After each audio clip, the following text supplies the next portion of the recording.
Glória a Deus, meu irmão. Glória a Deus. Você está feliz? Está mesmo? Então dá um glória a Deus aí. Um glória a Deus na sua casa. Libere a palavra profética.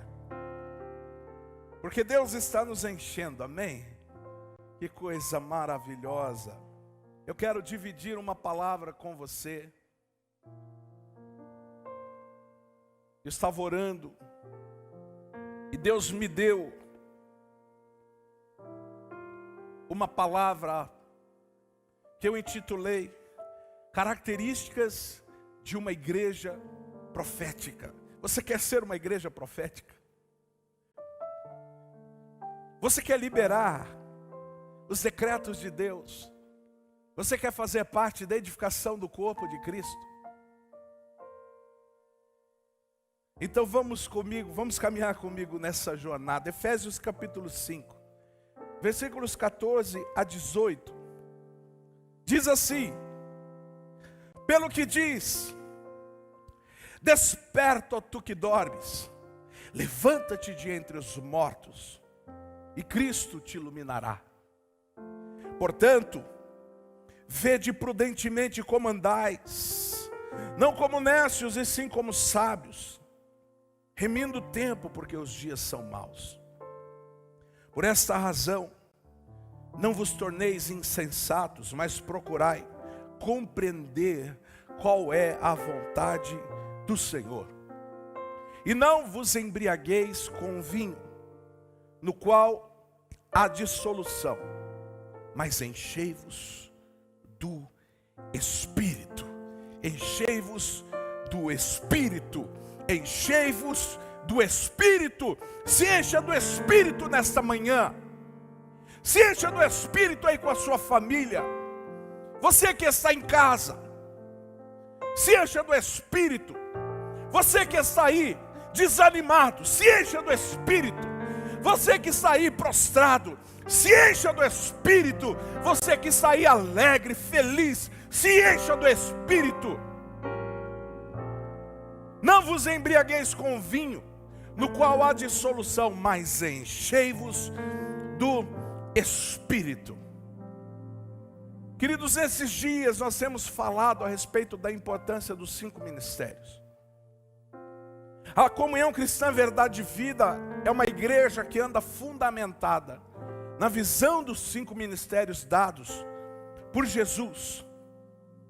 E mais do que nunca, nesses dias, nós precisamos entender a importância desses ministérios que governam, que fluem no corpo de Cristo. E eu quero aproveitar esse momento e dizer, se você ainda não viu, no Instagram, há 3 semanas nós temos feito lives com os pastores a respeito dos 5 ministérios. Então o apóstolo Djalma iniciou há 2 semanas atrás, ou há 3, trazendo uma explanação mais geral sobre o que são os 5 ministérios. Depois o próprio apóstolo Djalma falou sobre o ministério apostólico. Depois eu falei sobre o ministério profético. E semana passada agora, a pastora Mina falou sobre o ministério de ensino. E eu quero te encorajar a ir lá no canal do Instagram, Verdade e Vida SP, e está registrado estas lives ali. Assista, é muito importante. Ali você vai entender um pouco mais a dinâmica de como Deus trabalha, fluindo no seu corpo. Porque por 3 vezes, Deus usou um corpo para se manifestar na terra. Na primeira, o primeiro corpo é o corpo de Jesus Cristo quando nasce. Um corpo que estava sujeito à morte. Não a morte pelo pecado, mas a morte pelo propósito. Não porque ele havia pecado, é isso que eu quero dizer, mas por propósito. A segunda manifestação do corpo de Deus na terra é quando Jesus é ressuscitado e o seu corpo é glorificado. E a terceira manifestação do corpo, e a última até que ele volte, é a igreja. E há um ajuste vindo da parte de Deus por meio dos ministérios. Então, você precisa entender essa dinâmica, porque esses ministérios são dados por Jesus. Eles existem para aperfeiçoamento dos santos. O que significa isso? Que é uma capacitação sobrenatural para o corpo, porque a cabeça é Cristo, e a cabeça flui com um corpo curado, com um corpo sarado, com um corpo bem ajustado.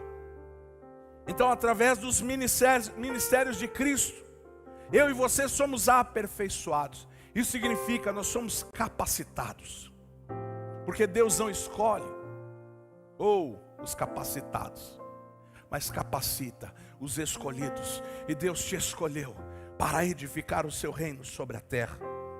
Mas essa capacitação, ela vem para que você desempenhe o serviço. E serviço aqui vem da palavra grega diaconia, que significa ministério. Então ministério, querido, nada mais é do que um serviço. Tem até um trocadilho que eu ouvi outro dia, até creio que já falei aqui. Ministério não é ser visto, mas é serviço. Ministério é servir as pessoas, é servir uns aos outros. Você é aperfeiçoado para servir, você é capacitado para servir. E eu costumo dizer, quem não serve para servir, não serve para nada. Nós existimos para servir, servir a Deus, servir ao reino, servir a sua obra, servir as pessoas. Por isso Jesus diz que aquele que serve é o maior. Se você deseja ser servido, sirva. Você é aperfeiçoado para a diaconia, para o serviço, para o ministério. Isso vai edificar o corpo de Cristo. Edificar é construir, é erigir. Eu diria que é a continuidade daquilo que Jesus já começou. E o que isso gera em nós? Isso gera unidade. E unidade aqui vem da palavra grega enotes, que significa unanimidade da fé. Nós não somos iguais como pessoas, somos diferentes. Aliás, há beleza em toda a natureza. E Deus nos fez diferentes, mas nos fez unânimes na fé. Sabe por que nós precisamos ser unânimes na fé? Porque todos precisam crer que Jesus é o único caminho.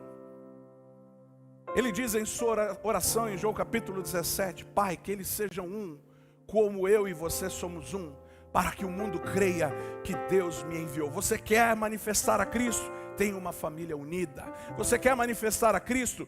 Tenha amigos unidos. Você quer manifestar a Cristo? Tenha uma igreja unida. Aonde, pastor? Na fé.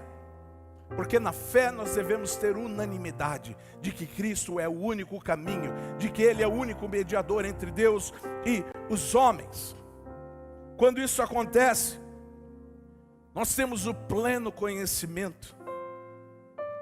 Pleno conhecimento vai falar sobre o conhecimento correto, o entendimento correto de quem é o Filho de Deus. Lembra quando Jesus perguntou aos discípulos, quem dizem que eu sou?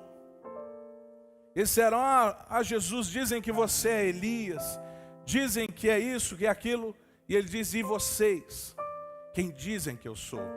E Pedro responde, tu és o Cristo, o Filho do Deus vivo. E Jesus olha para Pedro e diz, bem-aventurado és, Pedro, porque não foi carne ou sangue que revelou a você, senão o Pai que está nos céus.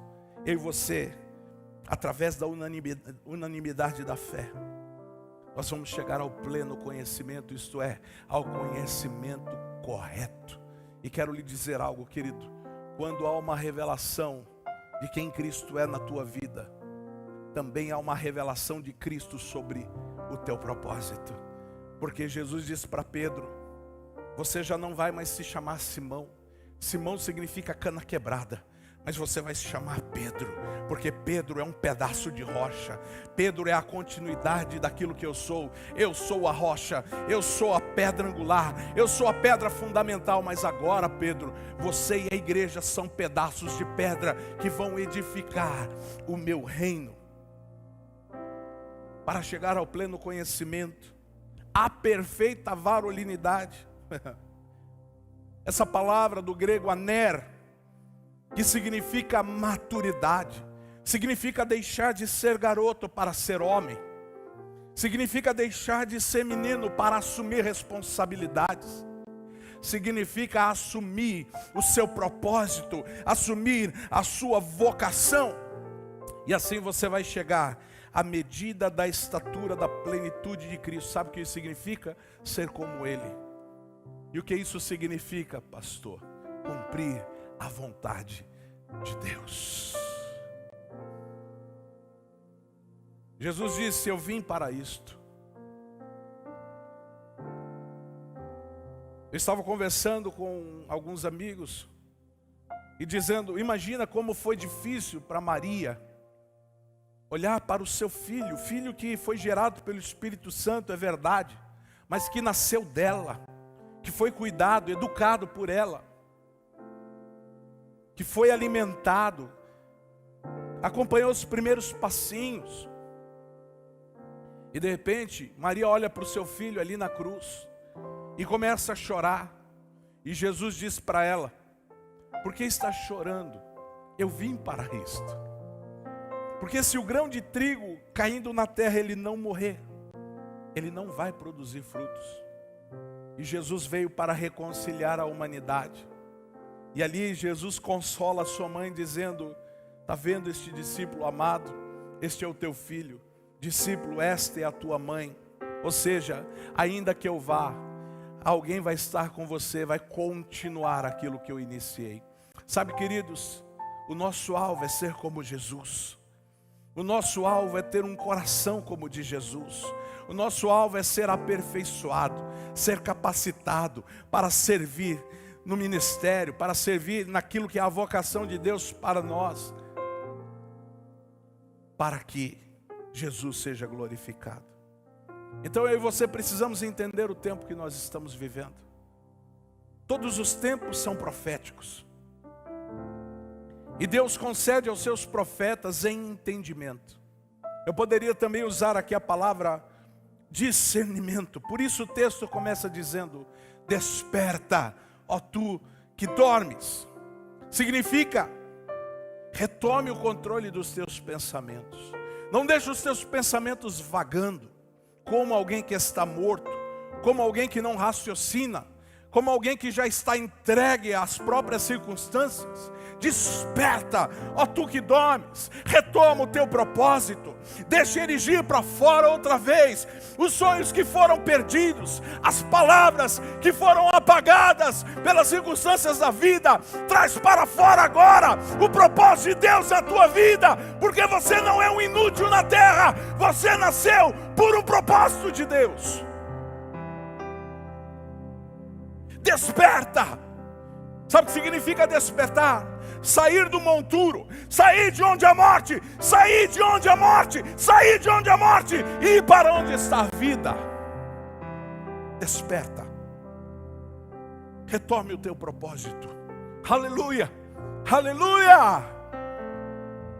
E ele continua dizendo: levanta-te de entre os mortos. Ou seja, se mexa, meu irmão.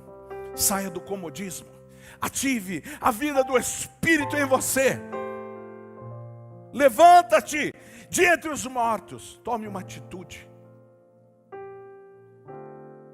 Você não foi feito para a calamidade, diz a palavra de Deus, mas como herança do Senhor, como filho do Senhor, você tem o poder, o pleno poder do Espírito Santo atuante em tua vida. Levanta-te de entre os mortos. Sai desse lugar de tristeza. Sai desse lugar de frustração, de decepção. Pastor, mas eu estou assim. Eu sei, irmãos, nós somos humanos. Nós passamos por isso. Mas nós somos até humilhados, mas não ficamos abatidos. Nós podemos até por um momento desanimar, mas o ânimo vem do Senhor outra vez para te fazer caminhar e prosseguir. Levanta-te de entre os mortos. Outra coisa, Cristo vai te iluminar. Sabe o que significa isso, meu irmão? Sabe aquele sol que te acorda pela manhã, que é impossível você continuar dormindo? Hoje nós temos as cortinas blackout, né, Rubão? Tem até aquele pessoal que usa aquele tapa-olho para ficar escuro. Mas aquele sol que nasce de manhã, e se você estiver em um lugar onde ele vai bater, você não vai ficar não vai conseguir ficar dormindo. E é isso que está dizendo, Cristo te iluminará. Ele trará clareza ao teu propósito. Se você despertar desse sono, se você se levantar de entre os mortos, então a revelação de Cristo virá sobre você. E você verá, claro como o sol do meio-dia, a vontade do Senhor para a tua vida. Então ele diz, vede prudentemente como andais. Discirna a tua conduta, discirna o teu comportamento, porque você expressa Cristo. Você manifesta Cristo, você é representante desse corpo ativo e místico sobre a terra. Vede prudentemente. Esse ver é uma análise, é uma reflexão. Reflita como eu e você temos andado. Como eu e você temos andado. Reflita sobre si mesmo. Olhe para dentro de você e analise, discirna o teu comportamento, a tua conduta. Ele diz, não como nécios. Nécios são tolos, mas como sábios. Esses sábios, vem da palavra grega sofos, que significa conhecedores da palavra. O meu povo perece porque lhe falta conhecimento. Conhecimento da palavra. Conheçais e prossigais em conhecer ao Senhor. Oséias capítulo 6, versículo 3. Não como nécios, mas como sábios. Onde está a sabedoria? No conselho do Senhor. Onde está a sabedoria? Na palavra de Deus. Como sábios, aquele que conhece a palavra de Deus. E muitas vozes têm dito nas nossas gerações, não, você não precisa estudar a Bíblia, porque isso é coisa antiga. Agora o que nós precisamos é de mover do Espírito. O Espírito Santo se move em cima da legalidade da sua palavra. Então quanto mais você conhecer a palavra, muito mais o Espírito Santo vai se mover. Quanto mais você conhecer a palavra, muito mais Deus vai falar com você. Quanto mais você conhecer a palavra, muito menos você vai errar. E quanto mais você conhecer a palavra, muito mais você vai edificar a igreja de Cristo. Porque os dias, remindo o tempo, ele diz. Esse tempo aqui, querido, eu achei interessante. Porque esse tempo, na sua origem, aqui no grego, não é cronos. Porque eu sempre pensei, Rubão, que remindo o tempo é organizar o nosso tempo aqui. Bom, deixa eu ajustar, não que isso seja errado, mas eu estava pensando, remindo o tempo, ou seja, deixa eu reorganizar o meu tempo para utilizar melhor o meu tempo. Sabe o que é esse tempo aqui? Kairos. Sabe o que é Kairos? O tempo de Deus. Sabe o que significa o Kairos? É quando você traz o sobrenatural para o natural. É assim que as coisas acontecem.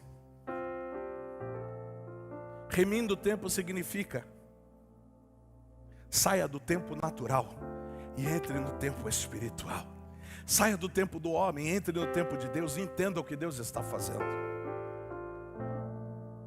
Aleluia. Aí ele diz, porque os dias são maus. Esse maus não é de bem, esse maus é de bom. É maus com U. Maus com U é o contrário de bom.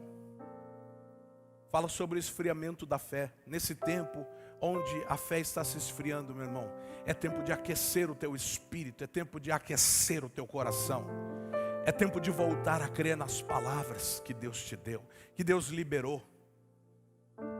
Não deixe a tua fé se esfriar, não deixe o teu amor se esfriar. Pastor, eu estou aqui em casa, estou nessa quarentena. Se joga na palavra, vai ler a Bíblia, vai ter um tempo de adoração com Deus. Nem que seja 15, 10, 5 minutos. Nem que seja 1 hora, 2 horas, não importa. O quanto você quiser investir na tua fé, o quanto você quiser investir no teu espírito, então se envolva com Deus. Porque é só na sua presença, irmão, que as coisas são transformadas. Pastor, eu estou orando. Eu tenho orado. Isso, ora mais. Ora mais. Busque mais. Mas isso é muito clichê, pastor, isso é muito óbvio. Mas a maioria não faz. E Deus está te chamando para entender o tempo, para compreender. Eu estou falando sobre as características de uma igreja profética, para compreender a vontade do Senhor. A vontade do Senhor é o seu propósito. Aí ele diz, então não vos embriagueis com vinho. Vinho na Bíblia fala sobre alegria, uma satisfação mais humana, mundana. Mas enchei-vos do Espírito. Deus está dizendo, deixe de lado a satisfação do mundo e seja satisfeito pelo Espírito. Seja cheio pelo Espírito. Quando você experimentar a satisfação pelo Espírito, você nunca mais vai querer a satisfação que o mundo pode dar. Porque Deus te fez para ser cheio, te fez para ser pleno, para ser completo, para ser feliz. Aleluia. E por isso eu e você precisamos despertar para o profético nesses dias. Eu falei sobre a importância dos 5 ministérios e não tem nenhum mais importante que o outro. Todos de igual forma são importantes para a edificação desse corpo. Mas nós precisamos nos atentar e despertar para o mover profético nos nossos dias. Sabe por quê, querido? Porque o profético, ele foi maculado. O profético, ele foi massacrado. Ele foi deturpado pelos homens. O profético, ele é de Deus. Deus quer falar com o seu povo. Deus quer falar com a sua igreja. Deus quer falar com você. Deus está falando com você. E entrou um descrédito do profético por causa de falsos profetas, por causa de falsas profecias, por causa de tanta gente machucada por esse meio profético, por causa do exagero humano. Deixa eu lhe dizer, ser profético não tem nada a ver com ser místico. Ser profético tem a ver com declarar os decretos de Deus, baseado em sua palavra. O profeta só é de Deus quando ele fala segundo a palavra de Deus. Esta palavra que é a constituição base para a palavra profética. Não existe revelação superior àquela que está escrita. O apóstolo Paulo diz que se até um anjo aparecer e quiser dizer algo novo que não esteja estabelecido na palavra, seja maldito, seja anátema. O profético é de Deus, é para mim e para você, e está sendo restaurado. O altar profético da igreja está sendo restaurado nesses dias. Então se atenta. Tantas contaminações que entraram, e Deus está dizendo, ei, eu quero purificar a voz profética. Deus quer que você profetize. Deus quer que você libere a palavra. Aleluia. Ser uma igreja profética é ser uma igreja guiada pelo Espírito Santo. Não por programações. Não por eventos. Ser uma igreja profética não é simplesmente fazer uma conferência profética. Ser uma igreja profética é entender o que o Espírito Santo está falando.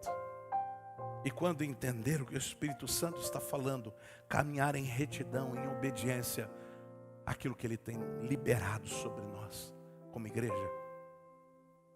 Ser uma igreja profética é ser guiado pelo Espírito. E nós estamos nos tempos finais, irmãos, onde haverá um grande derramamento do Espírito. Eu creio nisso, você crê? Você crê nisso? Você que está aí por trás dessa câmera, na frente desse celular, desse computador, dessa televisão, olha aqui dentro dos meus olhos. Haverá um grande derramamento do Espírito Santo. E não é para você ficar de fora, nem eu. Esse derramamento é para mim e para você. Amém? Você crê nisso? Recebe aí na tua vida, você vai estar junto.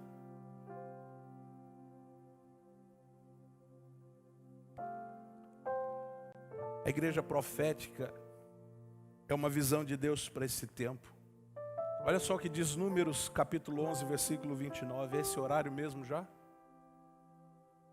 Vou correr aqui.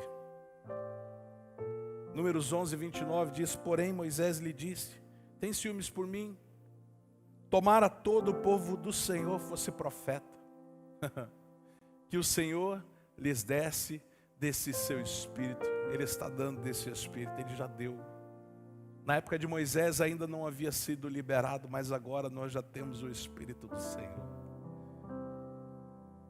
Olha só que afirmação profunda, querido. Tomara todo o povo do Senhor fosse profeta. Porque o profeta edifica, o profeta exorta e o profeta consola. É isso que a palavra profética faz. A palavra profética também revela o coração do perdido. Quando ele entra e o coração é revelado, ele diz: quem poderia saber disso senão Deus? E ele é impactado naquele momento pela palavra profética. E ele se rende aos pés do Senhor. Não, pastor, mas isso é Antigo Testamento. Então vamos para o Novo. 1 Coríntios capítulo 14, versículo 1. Olha só o que o apóstolo Paulo diz aos Coríntios: segui o amor e procurai com zelo os dons espirituais. Mas principalmente que profetizeis. Aí se você continuar a ler o texto, você vai entender por que a profecia é tão importante. Porque a profecia edifica. A profecia edifica o corpo. A profecia revela a vontade de Deus. A profecia te reposiciona. A profecia te restaura. Buscai, segui o amor e procurai com zelo os dons espirituais, mas principalmente que profetizeis. Então você vai ser uma boca de Deus.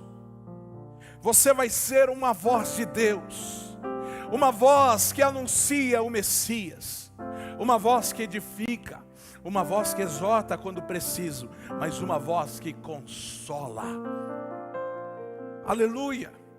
Aleluia. Aleluia. E eu quero falar rapidamente quais são as características de uma igreja profética. A primeira característica de uma igreja profética: a sua base é a unidade no Espírito. A primeira característica de uma igreja profética, a sua base é a unidade no Espírito. Olha só o que diz Efésios 4, versículo 1 a 3. Rogo-vos, pois eu, o prisioneiro no Senhor, que andeis de modo digno da vocação a que fostes chamados, com toda a humildade e mansidão, com longanimidade, suportando-vos uns aos outros em amor, esforçando-vos diligentemente por preservar a unidade no Espírito, no vínculo da paz. É muito interessante esse texto, querido, porque Paulo estava preso com a guarda pretoriana. Eu quero te mostrar para você entender. Quando Paulo estava preso com o braço a um soldado. Cada vez que trocava-se um turno, o soldado que estava aqui saía, outro soldado prendia, porque Paulo era um preso especial. Então ele olha para aquele soldado e diz: ei, eu não sou teu prisioneiro não, eu sou prisioneiro do Senhor. A minha luta não é contra a carne ou sangue, mas contra principados e potestades nas regiões celestiais. Paulo estava dizendo: não são homens que me prendem, eu me faço prisioneiro pelo propósito, eu me faço prisioneiro pela vocação. Eu era escravo do mundo, agora me tornei escravo de Cristo. Obrigado, bom.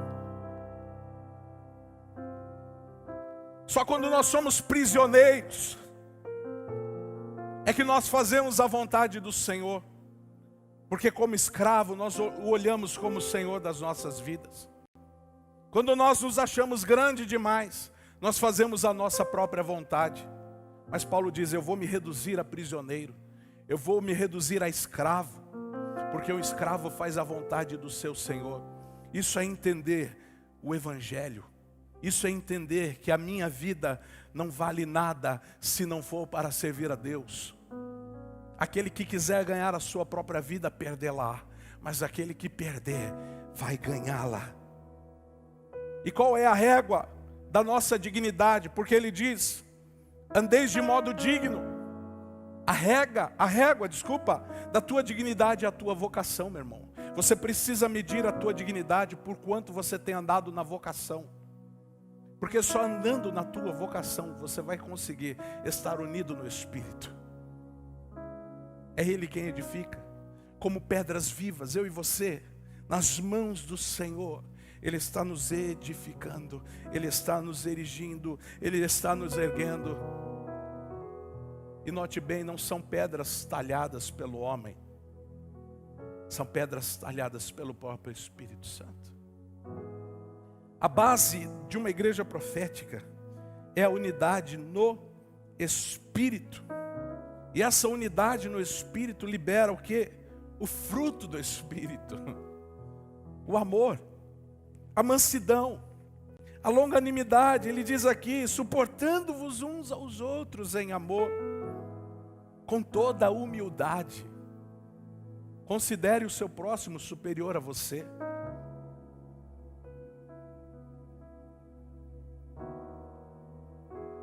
Andar unido no Espírito é não ter razão, mas ter propósito. Eu não quero ter razão. Eu quero ser escravo de Cristo. Eu não quero justificação própria. Eu quero ser escravo da minha vocação. Eu quero ser encontrado fiel no propósito que o Senhor me deu. Eu quero ser encontrado fiel na vocação que foi liberada sobre a minha vida. Essa é a nossa régua. Nós só vamos nos encontrar dignos quando olharmos para a nossa vocação e dissermos: nós estamos andando conforme a vontade de Deus. E a aliança da unidade está na paz.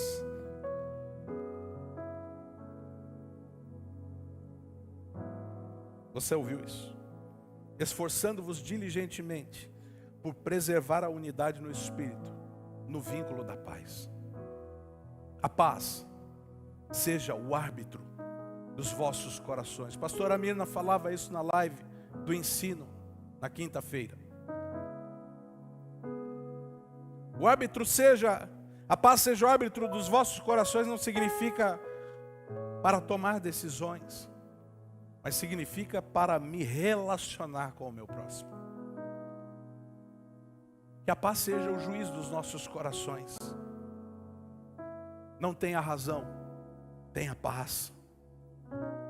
Busque a paz e a santificação, sem a qual ninguém verá a Deus. Tende paz com todos, é isso que a palavra diz. A segunda característica, por causa do horário, é que uma igreja profética está fundamentada na adoração. Adoração, queridos, é submeter à vontade do Senhor. Olha o que diz Atos capítulo 15, versículos de 15 a 17.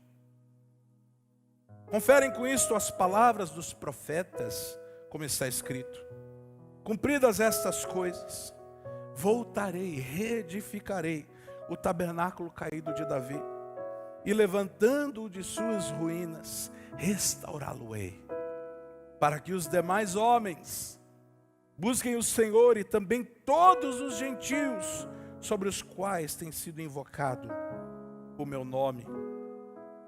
Por que restaurar o tabernáculo caído de Davi? Porque o tabernáculo de Davi estava fundamentado na adoração profética. 24/7. 7 dias por semana. 24 horas. Adoração no meio de Israel. Por isso que Deus amou a Sião e rejeitou a Seló. Deus não habitava mais no tabernáculo de Moisés, mas amou o tabernáculo de Davi, porque ali havia a adoração profética. Eu vou te dizer porque Deus amou esse lugar. 1 Crônicas 25:1 diz assim: Davi, juntamente com os chefes do serviço, separou para o ministério os filhos de Asaf, de Emã e de Jedutum, para profetizarem com harpas, alaúdes e símbolos. Adoração é uma manifestação profética. Adoração não é sentimentalismo. Adoração é entendimento. Por isso a adoração 24 horas na presença de Deus, diante do seu trono. Porque a adoração libera a voz de Deus, libera o profético. Nós precisamos, como igreja, aprender a adorar. Se nós soubéssemos adorar,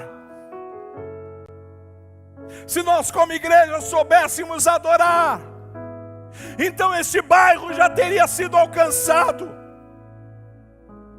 Se nós como igreja soubéssemos adorar, então as curas, os milagres já teriam sido liberados sobre este lugar, porque estão aqui. Está no mundo espiritual, eu posso ver. É como um lençol, uma película fina que segura, porque nós precisamos entender a chave da adoração. Apocalipse capítulo 4 diz assim,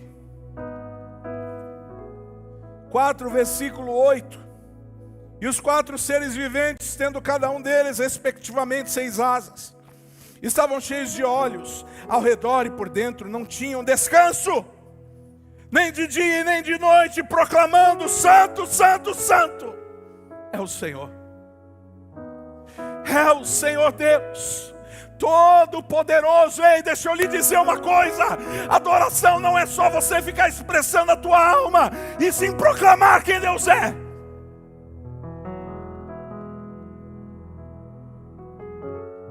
Deus não responde sentimentalismo, Deus responde entendimento. Eles diziam de dia e de noite, eles não tinham descanso, eles não têm descanso, proclamando: Santo, Santo, Santo, Santo é o Senhor, Deus Todo-Poderoso. Isso é o que Ele é, isso é quem Ele é: Santo, poderoso, aquele que era, aquele que é e aquele que há de vir. Ele é o Alfa, Ele é o Ômega, Ele é o princípio, Ele é o fim. Precisamos aprender a adorar, porque uma igreja profética é uma igreja que está fundamentada na adoração profética. A adoração profética, ela revela o coração de Deus. Deus está procurando parceiros. Deus não está procurando mimizentos. Deus está procurando alguém que possa entrar na brecha, alguém que possa edificar, alguém que diga: eis-me aqui, envia-me a mim, eu vou com você, Senhor. Eu acredito neste projeto, eu nasci para isso, essa é a minha vocação, nem que isso custe a minha própria vida.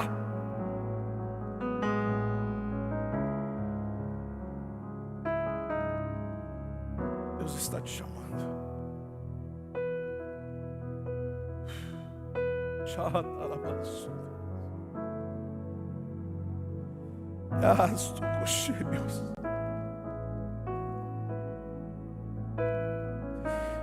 Restaura o nosso altar de adoração, Senhor. Restaura o nosso altar de incenso. Perdoa-nos, ó Deus, por quantas vezes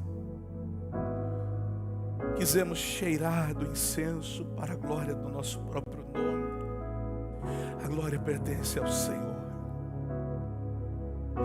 O Senhor não divide a sua glória com ninguém, com homem nenhum. Homens são passageiros, homens vêm e vão, mas a tua palavra permanece.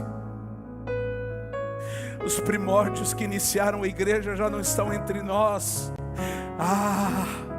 Mas nós perseveramos nas doutrinas dos apóstolos. Nós perseveramos naquilo que foi gerado em Ti, Jesus. Nós perseveramos como corpo vivo sobre a terra. Adoradores por excelência, adoradores por vocação, adoradores por criação, adoradores porque nascemos de Ti. É isso que nós somos. E quando nós somos uma igreja que adora profeticamente, os perdidos são alcançados. Porque Davi disse: ei, esta arca no meio de Jerusalém não é só para os judeus, é também para todo aquele que reconhecer que Deus é o único Senhor.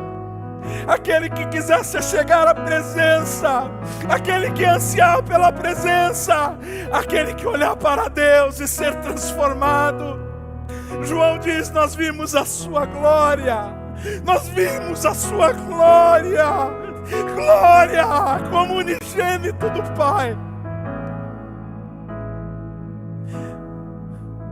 E diz outro: olharam para ele e foram iluminados.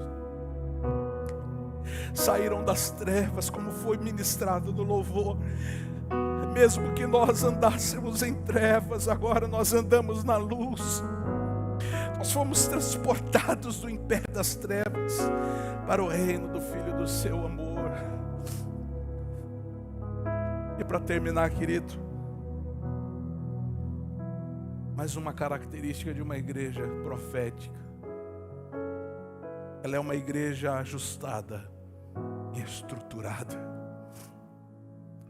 Olha o que diz Efésios capítulo 4, versículo 15. Mas seguindo a verdade em amor, cresçamos em tudo naquele que é a cabeça. Cresçamos em tudo, de quem todo o corpo, bem ajustado e consolidado, pelo auxílio de toda junta, segundo a justa cooperação de cada parte, efetua o seu próprio aumento para a edificação de si mesmo em amor. Uma igreja estruturada e ajustada é uma igreja que cresce. E Deus acrescentava dia a dia aqueles que eram salvos. Deixa eu lhe dizer algo tão importante nesta manhã, meu irmão e minha irmã. Se você não fizer a sua parte, se eu não fizer a minha parte, para Deus, nós não vamos conseguir crescer. Nós não vamos conseguir ser consolidados e ajustados. A tua parte é importante. Pastor, mas eu entro e saio da igreja, ninguém sabe quem sou eu. Deus sabe quem é você. E Deus te trouxe para cá. Deus te colocou neste terreno para ser fértil, para frutificar. Mas minha parte não é importante, meu irmão. Nós somos um corpo. Aqueles membros que são mais evidentes, mas aqueles que são guardados são mais preciosos. O coração ninguém vê, mas sem o coração você não vive. Você vive sem um braço, mas não vive sem um coração. Aqueles que são mais dignos de honra estão escondidos, estão por trás de ossos, guardados, protegidos. Os pulmões, os rins, órgãos que são considerados vitais. Olha aí a sua cabeça, olha a espessura desse osso que está protegendo o teu cérebro. Todo o corpo bem ajustado e consolidado. Sirva a Deus com alegria naquilo que Ele te concedeu.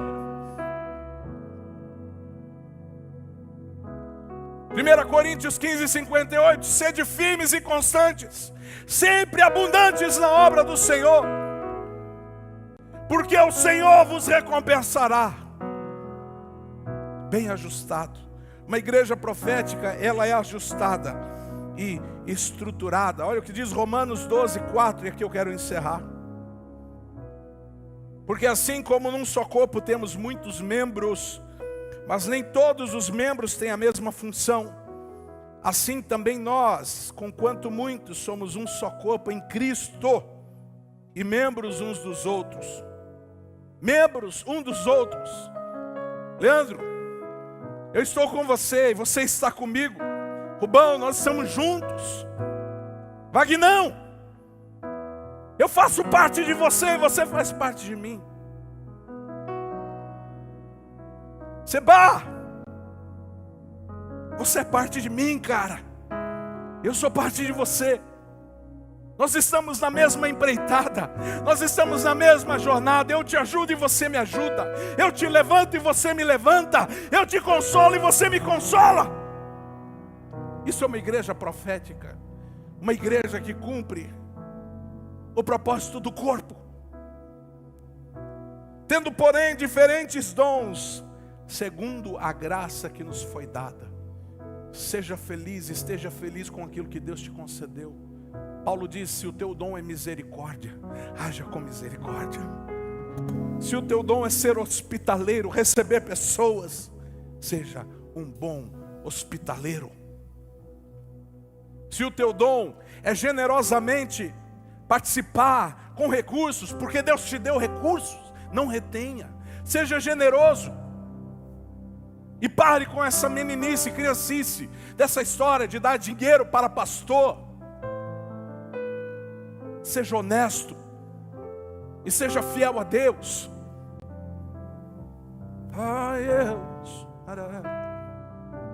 Segundo a graça que nos foi dada, diferentes dons. Não somos iguais, mas somos unânimes na fé.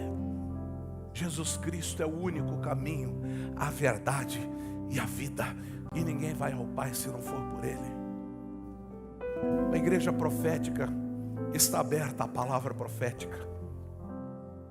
É uma igreja que confere e vai conferir, mas é uma igreja que está com o coração aberto para ouvir a voz de Deus. É uma igreja que tem fome da sabedoria de Deus. É uma igreja que tem uma visão clara.